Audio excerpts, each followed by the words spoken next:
আমার দেবার কি করবা কাকা ওই যে কিছু কথা ছিল কও কি কথা ছিল কও তা কি কথা ছিল কও কালকে খাওয়াটা খুব হেভি হয়েছিল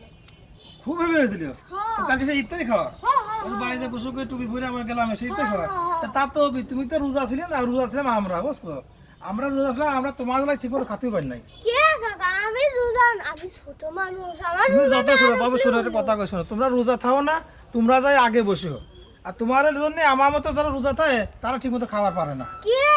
এই ধরো আমরা যদি রোজাদার 10 জন হই তা তোমরাও 50 জন ওই বাড়ি এলাকা কয়জনের তো জোগাড় করছে আর খাওয়াবি কেমন কও ও বাড়িতে জোগাড় করে রোজাদার করে জন্য আর খাওয়া তো তোমরা বিয়ের রোজাদারই বেশি যা খাও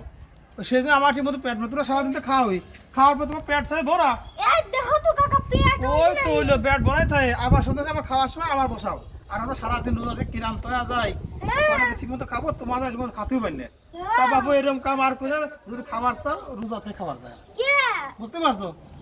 রোজা না তাহলে আমার কাছে আলি ভাই আর তোমার আমি নিতে পারবো না তা তোমার জন্য আমার দুর্নাম আছে যে আমি বের রোজাদার সাথে করে নিয়ে গেছি কে কাকা আজকে কি আছে রে আমি তোমার কাছে কবই না আর